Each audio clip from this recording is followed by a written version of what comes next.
Hi everyone, and welcome back to Art Class from Home. My name is Evan Furness, the visual arts educator at the gallery, and today we are going to take a look at Don Andrus's work, Field Number 21. Now this work is created basically just using a variety of different mark making techniques, from broad strokes to really tiny little marks, and this activity is just going to get you exploring how you can use different marks using just basic drawing materials to create a drawing of your own. So all the marks that we're going to make in this demo are going to be made just with a pencil, and you can actually get a lot of different variety of marks just from a pencil. We're going to start by just using the very tip of our lead as you normally would, but we're going to vary the pressure that we use. So we're going to start with kind of light marks. I'm going to do some scribbles, maybe some marks like this. And usually what you would use light marks for is if you want something to look like it's further in the distance. And the harder the line that you make, the closer things will look in a drawing. So varying the pressure really changes the way that a mark can look. You see the lighter ones look scratchier, the darker ones look more solid, but also the speed that you draw at can change the way that your drawing will look.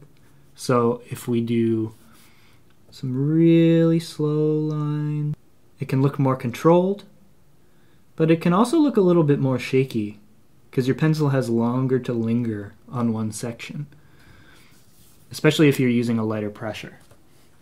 Now, if we draw at a medium speed, our lines become a little more fluid,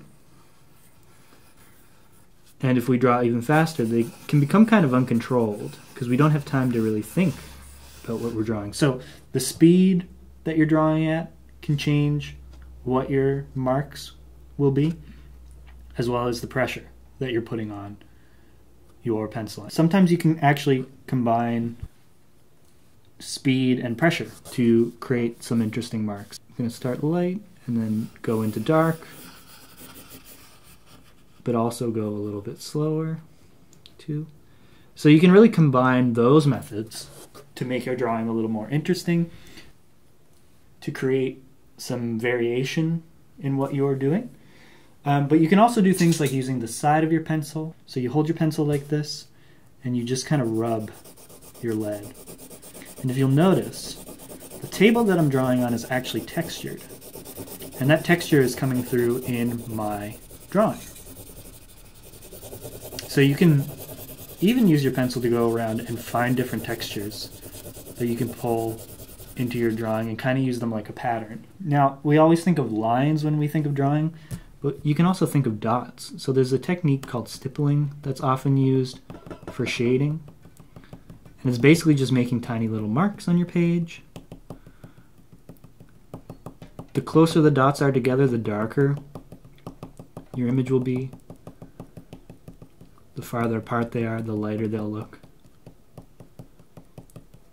So you can press lightly, or you can press really hard and get some kind of different effects by doing that. Maybe you decide to really jab your paper with your pencil.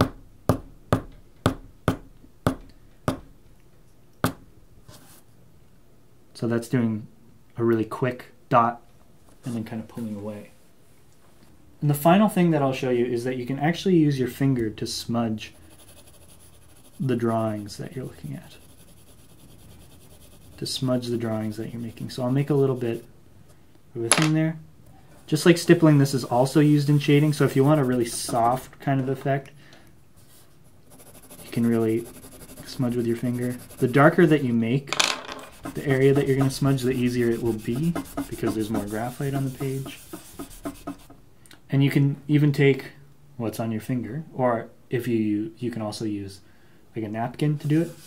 You can also move that to other areas and create kind of smudges independent of the pencil, just using your finger. So now your job is to take these skills, these new bits of knowledge that you've learned and to put them to use in your own drawing. Thanks for joining me, and I will see you next week with another activity.